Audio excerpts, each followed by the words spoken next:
Ya, udah jawabnya, Pak. Jawabnya. Selamat siang dan salam pramuka. Salam. Kakak-kakak yang berbahagia,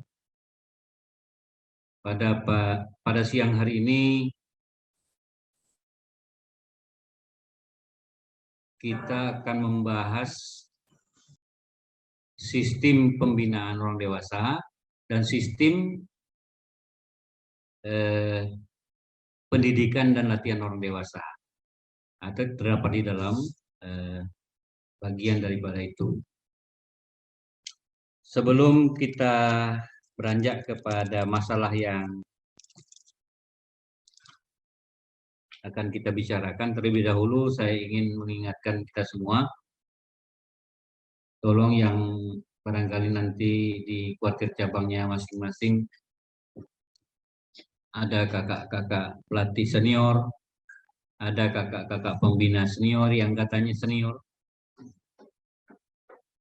Untuk yang pertama adalah performa seorang pelatih. Performa seorang pembina pramuka. Sekarang ini marak sekali kita lihat kakak-kakak pelatih, bahkan kalau di kakak pembina juga ngikut lah kan. Kalau kakak-kakak pelatihnya sudah mulai, pembinanya kan juga akan mulai ikut. Yang pertama adalah pemakaian pengenaan pakaian seragam.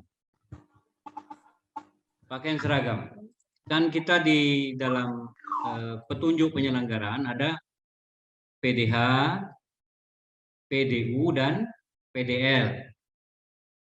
PDH itu yang pakai baju keluarkan itu kan, pocek kacang ya, zaman dulu bilang.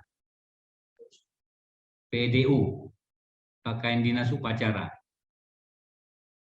Nah, itu dipakai pada saat upacara-upacara besar, baik di dalam maupun di luar gerakan pramuka. Misalnya Hari Pramuka. Kemudian hari di luar gerakan pramuka itu ada hari HUT kemerdekaan dan sebagainya. Jadi itu pemakaian PDU sakral sifatnya dan upacara-upacara besar. Jadi bukan hari-hari. Membina juga pakai itu. Melatih juga pakai itu. Ini untuk diingatkan. Tolong sampaikan Kak Doli yang sudah 62 lebih ya, 62. Dan sebagian besar waktunya di pramuka. Usianya di pramuka. Tolong sampaikan kepada kakak-kakak kita semua, apalagi kakak-kakak yang adalah pelatih, bahwa pemakaian atribut untuk dapat mengikuti aturan ketentuan yang sudah baku, yang sudah kita kenal. Kemudian PDH itu pakaian harian. Ya, yang kita pakai sekarang ini masuk ke dalam. Nah, itulah yang hari-hari kita pakai. Hari latihan, ya. Kemudian ada diklat seperti ini kita pakai itu ya. Kemudian ada apa lagi? Upacara-upacara yang biasa-biasa. Itu kita pakai PDH. Ya, latihan di gugus depan ya. Atau karang pamitraan atau apalah. Gelang ajar dan sebagainya. Kemudian pakaian lapangan. Nah, lapangan ini kesepakatan. Ya, pakaian lapangan. Jadi kalau membina peserta didik tidak pakai kaos.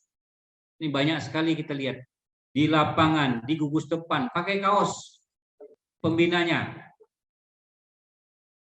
pakai sendal. Nih dari Kak Pusdik melihat ini. Sedih kita lihat nih Kak. Siapa lagi yang mau menjaga marwah kita kalau bukan kita? Siapa lagi yang mau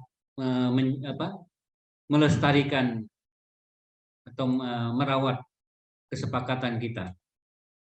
Ini untuk mendapat perhatian semuanya.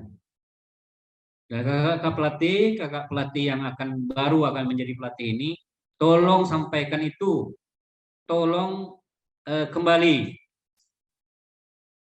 Jangan ragu-ragu, tegur. Katanya pelatih senior, tegur. Tolong sampaikan Kak Doli dari Wardah.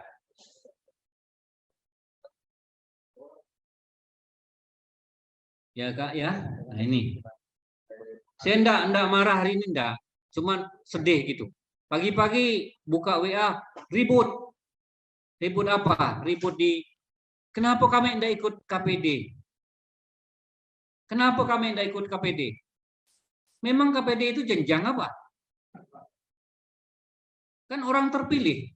Ya kalau kakak enggak terikut di dalamnya, ya enggak terpilih gitu. Jadi jangan apa namanya dianggap ini kaleng-kaleng ini. Kakak-kakak yang ada di sini adalah utusan kuartir cabang. Pelatih itu milik kuartir cabang, bukan milik kuartir daerah. Jadi kalau kakak-kakak nanti nuntut, mintalah pelatihan di kuartir daerah sebagai pelatih. Ya enggak, karena kakak adalah pelatih kuartir cabang. Saya pelatih kuartir cabang Kota Pontianak. Kak Mujiono asalnya dari Kabupaten Mempawah. Kak Usman Fadli, Kak Sabriandi selaku pelatih di Kuburaya. Jadi begitu. Jadi kuartir daerah tidak punya pelatih. Yang ada pengurus pelatih, pengurus Pusdik.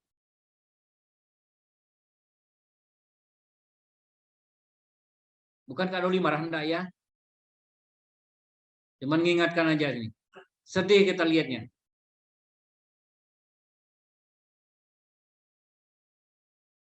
Baik kakak-kakak, kita lanjutlah ya ke masalah tugasnya.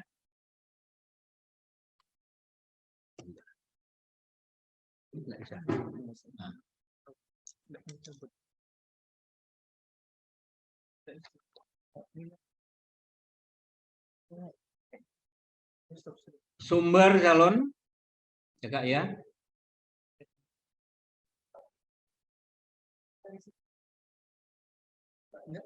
Mau nengok itu. Slide-nya.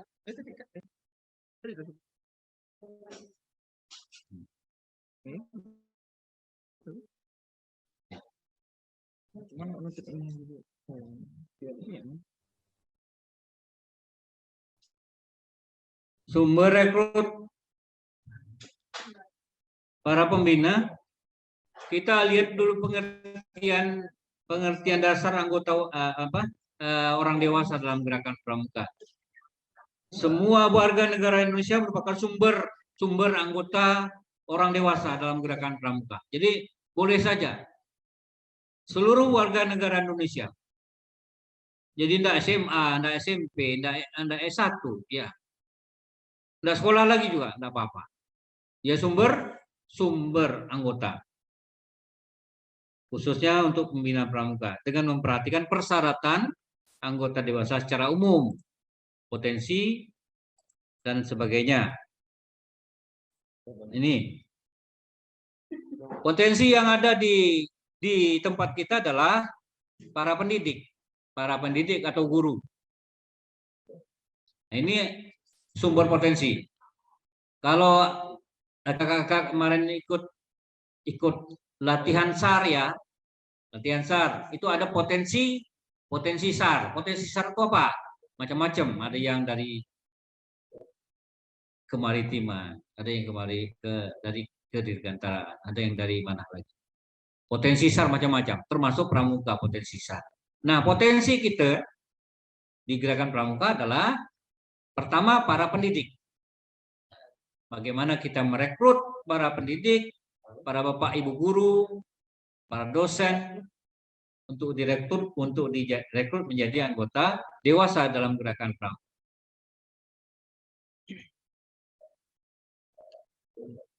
Sedangkan untuk para kepala sekolah, ya kepala sekolah, pejabat dinas terkait, kita arahkan untuk menjadi majelis pembimbing. Kemudian yang kedua adalah anggota TNI. Nah, ini anggota TNI Polri. Kita lihat peserta yang bersamaan dengan kita ini, KPD kita ini ada KMD. KMD itu bekerja sama dengan Kuartir Cabang Kuburaya dan Polres Kuburaya. Binmas, Satbinmas. Itu Kak. Jadi sekarang ini potensi kita adalah itu seperti itu tadi. TNI Polri, karyawan instansi, kantor dinas, pemerintah swasta. Sesuai bidang keahliannya merupakan sumber daya calon anggota dewasa dalam gerakan pramuka. Ini kerjasama kuartir tentu saja. Kita pernah berkolaborasi dengan SPN Pontianak. Pada saat Dik Caba Polri tahun berapa itu, saya lupa, kita rekrut, kita latih para caba-caba calon bintara itu untuk mengikuti kursus mahir dasar. Itu kolaborasi antara kuartir daerah dan SPN Pontianak. Ada lagi dengan perguruan tinggi, Untan, IKIP ya, IKIP dulu STKIP. Mudah-mudahan nanti akan nampaknya akan terjalin juga kerjasama dengan universitas swasta lainnya yang ada di Pontianak, baik Pancabakti, Muhammadiyah, dan lain-lain.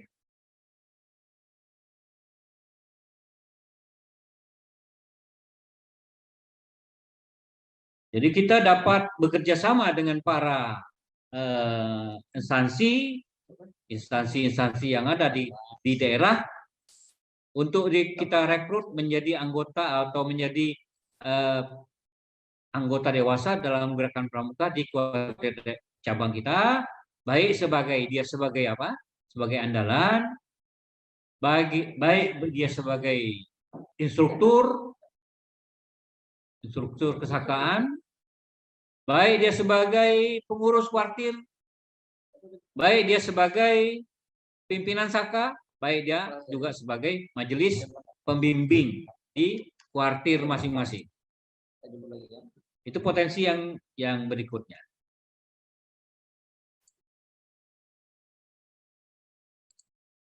Yang ketiga yang tidak kalah penting nih adalah orang tua peserta didik yang konsen. Tentu yang konsen, bukan yang NK, saya masukkan anak saya di pramuka, binalah baik-baik, pokoknya terima bersih. Bukan itu. Tapi orang tua yang konsen dengan pembinaan gerakan pramuka yang ada di daerahnya.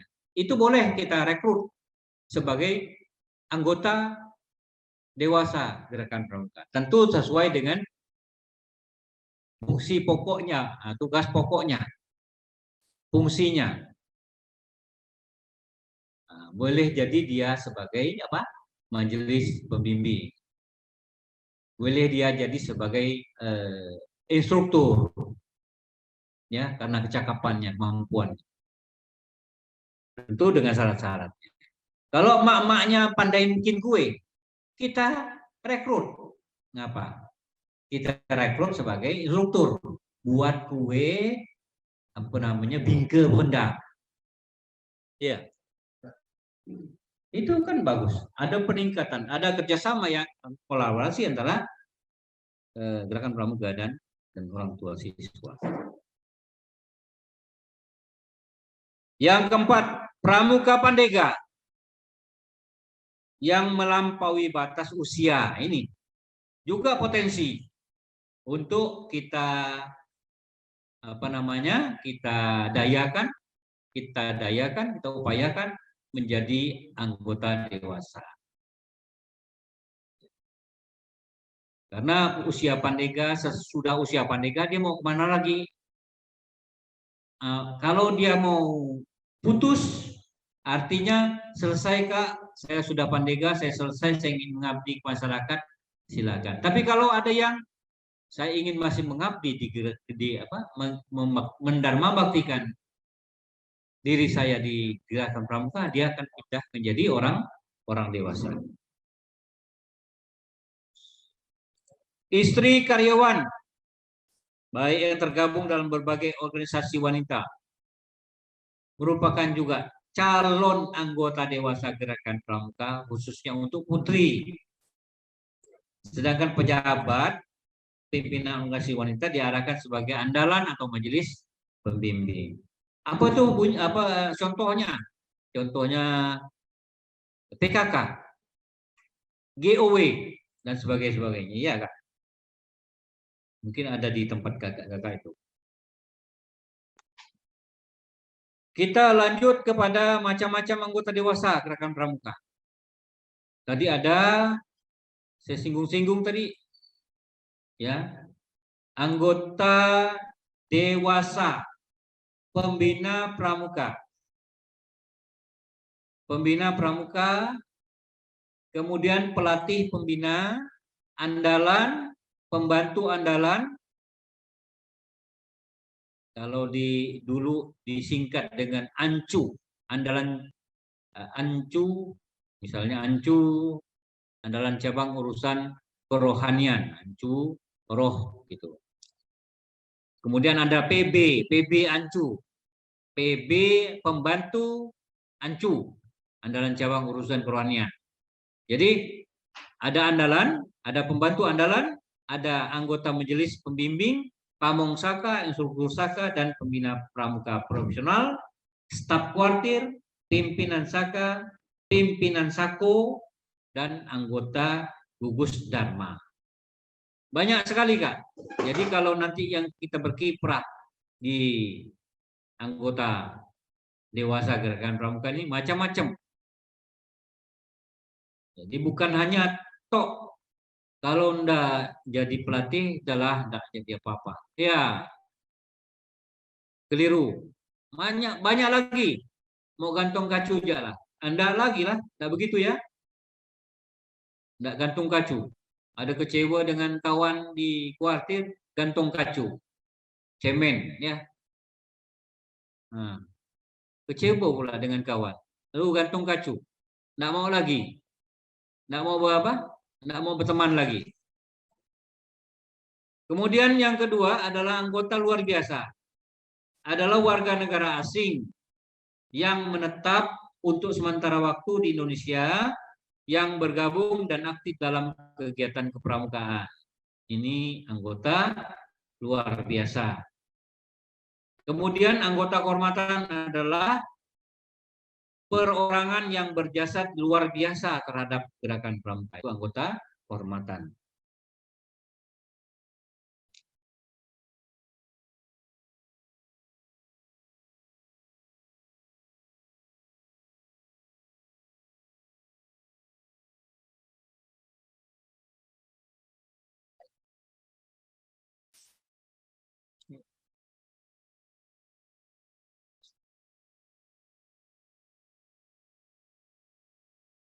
Nah, iya.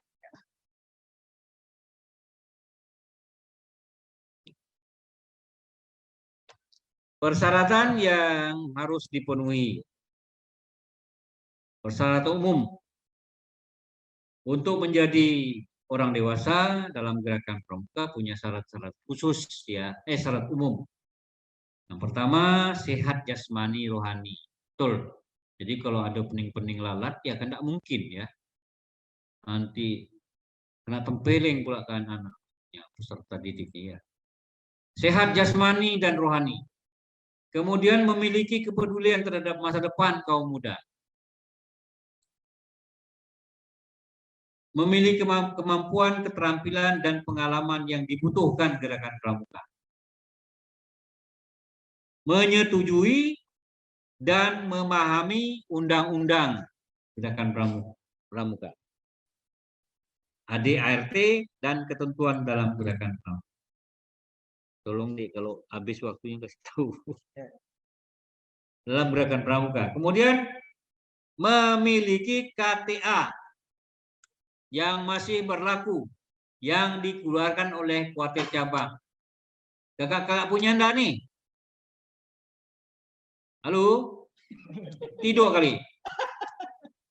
Di mute kan Kak, nggak bisa ngomong. Oke. Ya. Punya enggak KTA itu?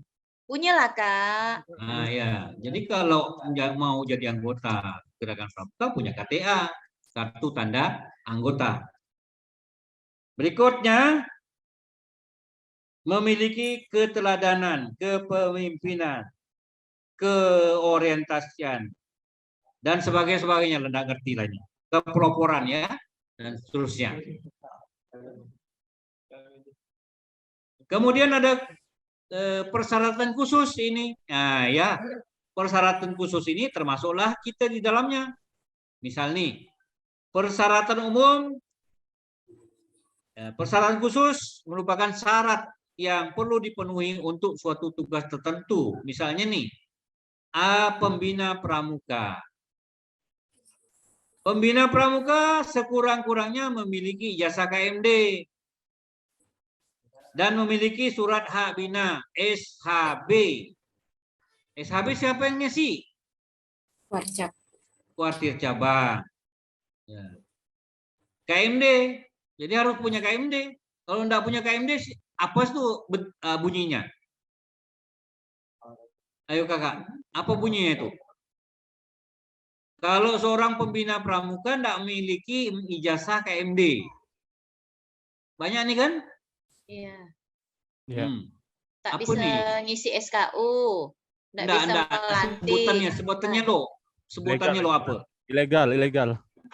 Iya Kak, ilegal Kak. Ilegal Kak, belum tersebut. Ilegal jadi pembina. Jadi harus ada KMD. Iya Kak. Pembantu pembina pun KMD. Ya, itu kan modalnya. Oh, SIM. Kalau naik motor nggak ada SIM, boleh? Nggak boleh. Nggak boleh lah Kak. Boleh. Tapi lengkang. Iya kan? Kemudian yang kedua, pelatih pembina pramuka. Ini kita di sini sekurang-kurangnya memiliki ijazah KPD paling kurang. Boleh enggak KML? Enggak boleh. Karena bukan jenjang kan? Jadi kalau pelatih itu minimal KPD. Nah, nanti naik kelas tuh menjadi KPL kan? Nah, itu kelasnya. Kalau kayak pembina kelasnya KMD, KML. Kalau pelatih kelasnya KPD, KPL. Dan memiliki surat hak latih atau SHL. Dari mana? Dari kuartir cabang. Nah, tadi yang depan sekali saya ngomong tadi. Pelatih itu milik siapa? Kuarcap. Ya. Jangan ribut di grup. Ribut di grup pelatih. Ya pelatih itu kuartir cabang. Ya. Tolong tuh, siapa tuh? Kemudian Pamong Saka. Nih. Pamong Saka itu pembina pramuka. Ya. Pembina pramuka. Kalau boleh enggak? Jadi bukan Pamong Saka itu pembina pramuka, bukan pembina. Enggak boleh. Karena pembinaan kepramukaan di Satuan Karya itu tanggung jawab Pamong Saka.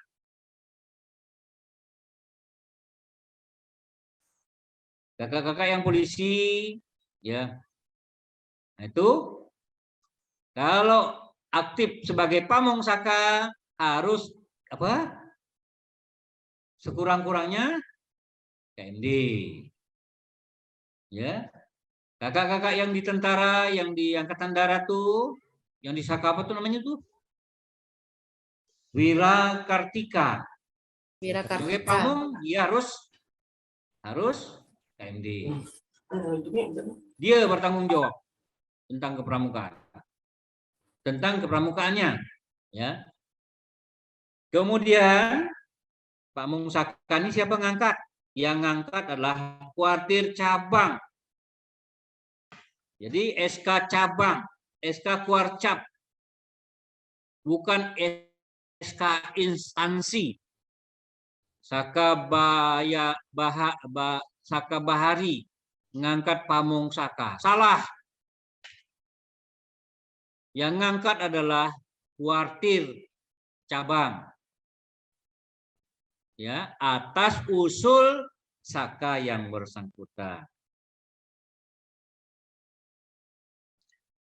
Berikut andalan. Andalan ini bunyinya aja andalan, andal. Jangan nak suka-suka. Ya, saya ni andalan nih. Oh, laga. Ya. Andal. Orang yang diandalkan. Andalan itu sekurang-kurangnya memiliki sertifikat orientasi kursus. Kursus orientasi. KO. Bukan KO knockdown itu, bukan. Kursus orientasi kepramukaan.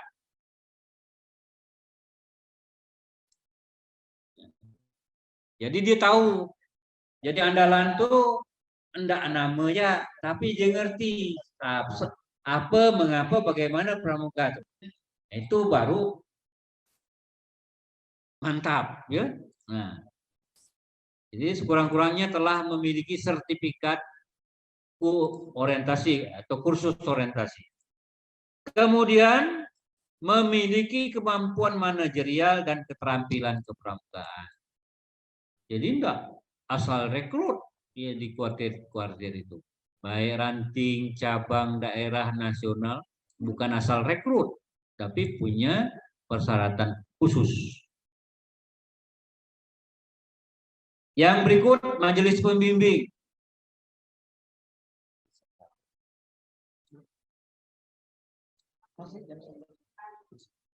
Majelis pembimbing. Syaratnya apa? Nah, ya, sekurang-kurangnya telah memiliki sertifikat orientasi, kursus orientasi. Pernah jadi peserta kursus orientasi. Macam mana kalau mau jadi majelis pembimbing tapi tidak ngerti pramuka? Tidak ngerti apa-apa. Kemudian yang kedua, memiliki kemampuan dan kemauan untuk mendukung gerakan pramuka dalam bentuk bimbingan, bantuan bimbingan, organisatoris, spiritual, finansial, dan material. Ya, jadi cukup strategis majelis pembimbing itu. Jadi selain pembinaan di peserta didik yang harus profesional, majelis pembimbing juga harus profesional supaya jalan kedua-duanya lancar.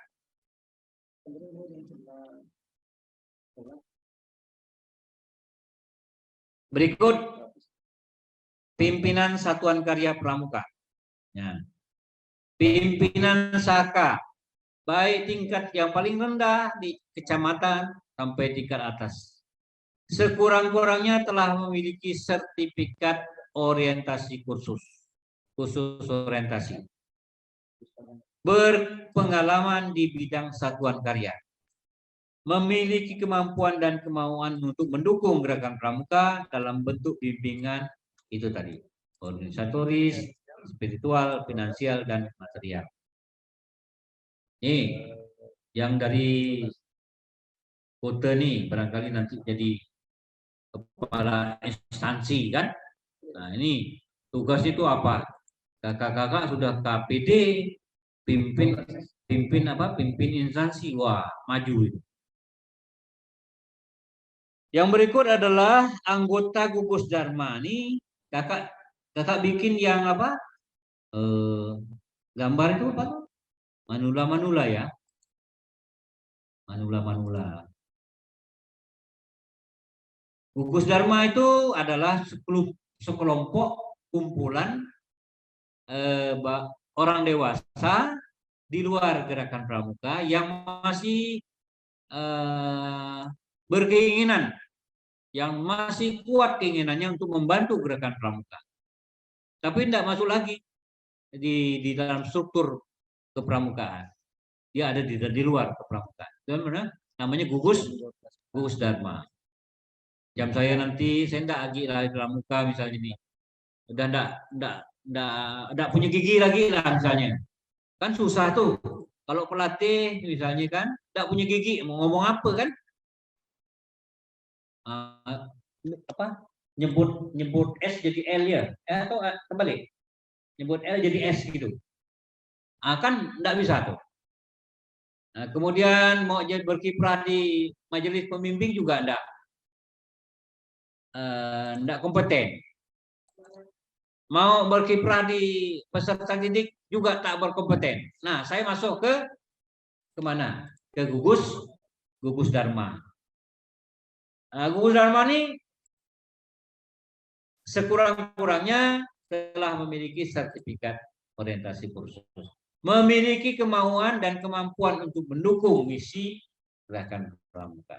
Karena ngerti tadi itu, ngerti pramuka ini penting bagi pembinaan generasi berikutnya. SAKO, Satuan Komunitas. Ya, pimpinan SAKO sekurang-kurangnya memiliki sertifikat orientasi kursus. Sama juga memiliki kemampuan dan kemauan mendukung gerakan pramuka dalam bentuk bimbingan dan seterusnya.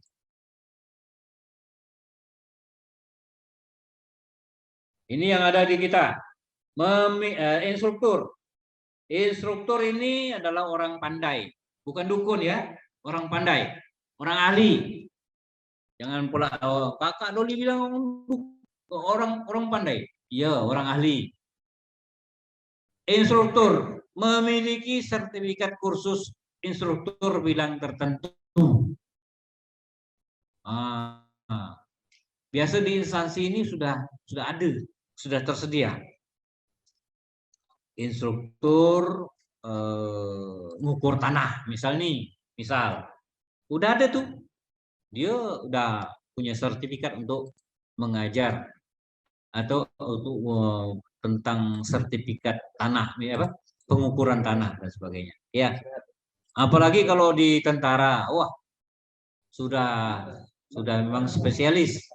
Ada yang bagian roket, ada yang bagian gerak.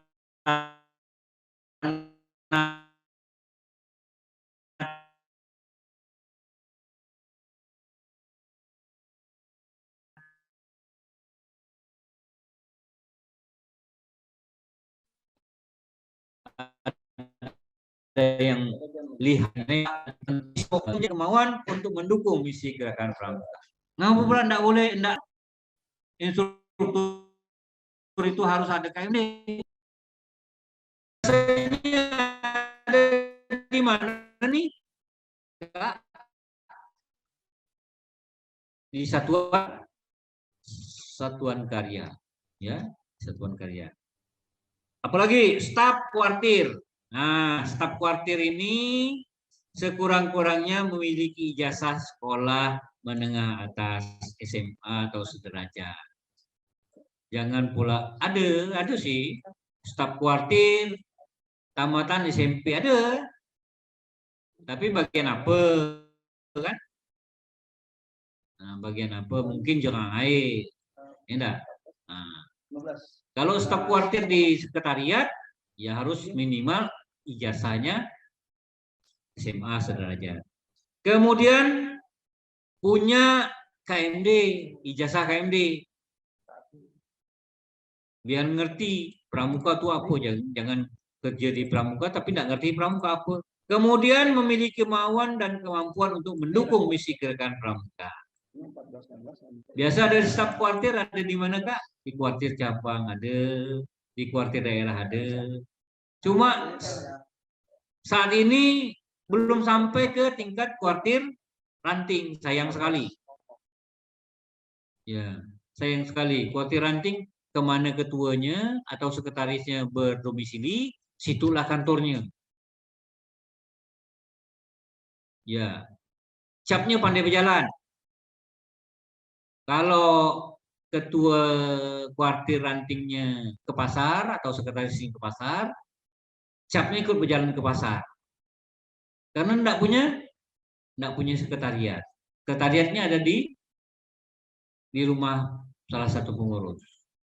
Nah, jadi udah enggak punya sekretariat, tentu pasti enggak ada tenaga administrasinya. Staf kuartirnya.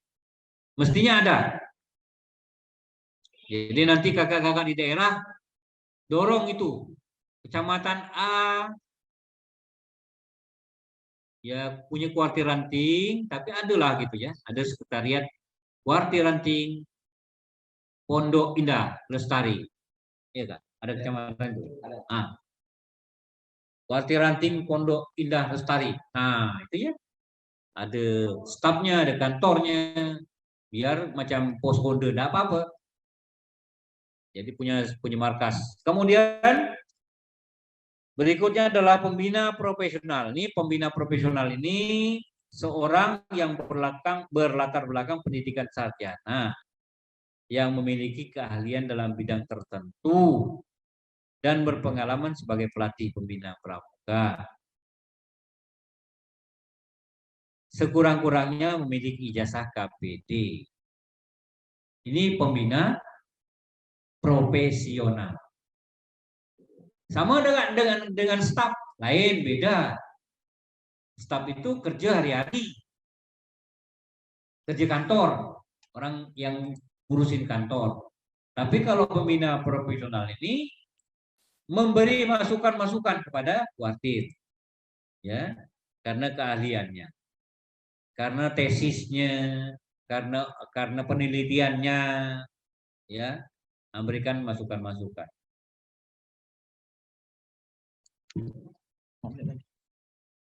Mudah-mudahan selesai.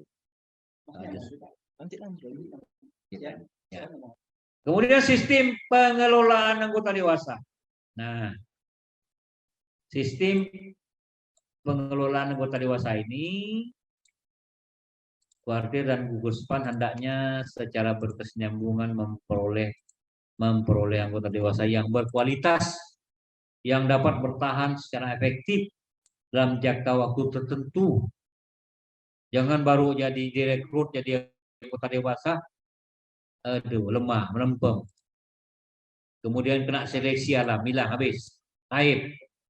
Namun ya ada, BTP pengurus, tapi yang aktif boleh dihitung pakai jari. Jadi ya, untuk itu diperlukan suatu proses berlanjut dalam mengelola anggota dewasa yang meliputi seluruh siklus kehidupan anggota dewasa dengan cara yang sistematis, terencana, berkesinambungan untuk peningkatan efektivitas.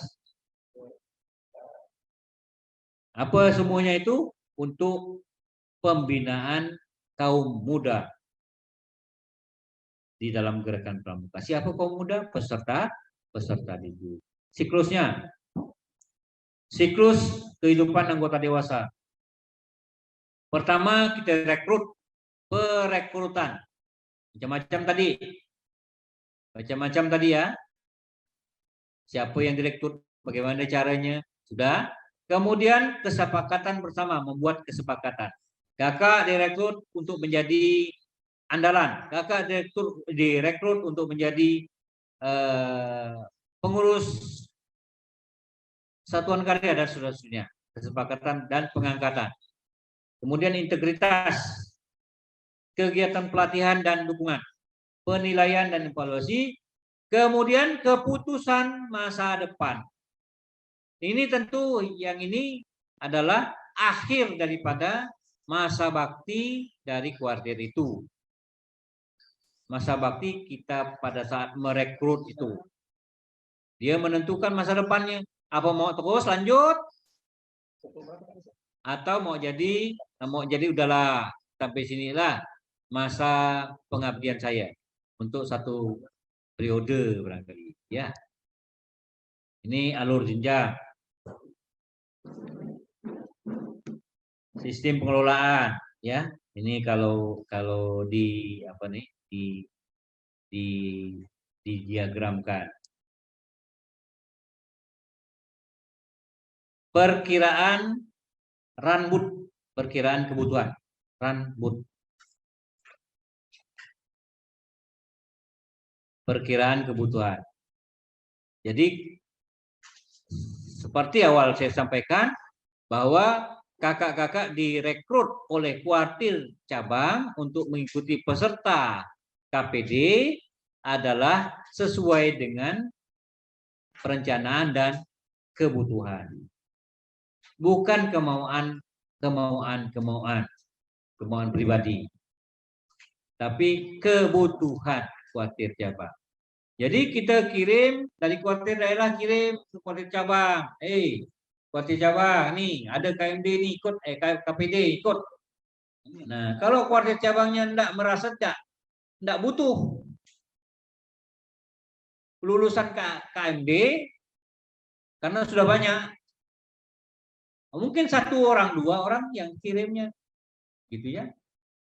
Enggak sesuai dengan kuota yang diberikan, misalnya Kota Pontianak dijatahin untuk peserta KPD 5 orang. Tapi Kota Pontianak enggak perlu banyak-banyak, udah ada gitu, udah banyak, udah stoknya lebih.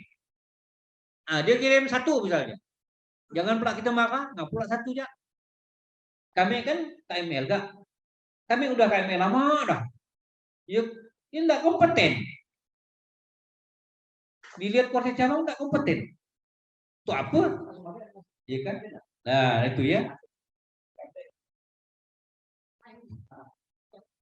Jadi sesuai dengan kebutuhan peninjauan terhadap kembali tugas, penjabaran dan tugas dan fungsi dan seterusnya. Menganalisis, membandingkan jumlah anggota dewasa dengan fungsi yang ada dan sesuai dengan posisi yang dibutuhkan. Ini ren pusdik masing-masing. Perencanaan pusdik masing-masing. Kalau kita di Pusdiklatda, kita punya ren. Lihat jumlah. Kalau jumlah pembina yang ada di Kalimantan Barat ini berbanding seimbang, kita tidak adakan lagi kursus pelatih. Pelatih dan pembina sudah berimbang. 1:10 sudah cukup. Misalnya nih, tapi enggak begitu ya. Nah, misalnya ada pelatihnya ada 10, pembinanya 10, pelatihnya 1. Jadi nanti kebutuhan akan dilihat di situ. Itu bagian itulah evaluasi lah, bukan saya. Rekrutmen. Ya, banyak nih, balik lagi ke situ ya. Ya. Jadi cukup panjang kakak-kakak yang harus disampaikan nih, tapi barangkali cukup sekian. Nanti kakak-kakak boleh buka buku serahan, ada nggak? Nah, buku serahan nanti kakak lihat di situ cukup jelas, cukup tegas, ya, karena itu NKRI. NKRI itu apa kak? Nggak boleh tawar-tawar lagi. Karena apa itu? Jukran ya, jukran. Sisdiklat. Nah, jukran orang dewasa. Jadi silakan untuk membuka buku jukran di orang dewasa, pembinaan orang dewasa, dan Jukran diklat orang dewasa. Terima kasih atas segala perhatian. Mohon maaf, tidak ada waktu untuk kita ngomong-ngomong, ngobrol-ngobrol. Nantilah setelah selesai ini akan saya buka untuk kita tanya jawab barangkali 10 atau 15 menit. Ya, setelah ini saya kembali ke studio 2. Terima kasih atas paparan materi Kak Abu Hadi. Untuk selanjutnya kakak sekalian, nanti hari ini kita istirahat terlebih dahulu sesuai kesepakatan jadwal. Di jadwal yang kami share itu ada kekeliruan sedikit. Jadi materi Kak Abdul Hadi ini nanti akan lanjut pada pukul 13.30 hingga 14.15. Jadi sekarang kita istirahat terlebih dahulu pukul 12.00 sampai pukul 13.30 Kak. Itu Kak ya, bisa disepakati Kak? Siap, terima kasih Kak atas pemahamannya. Jadi kita kembali nanti pukul 13.30. Mohon 10 menit sebelum kita mulai agar segera masuk ke room. Terima kasih. Salam Pramuka.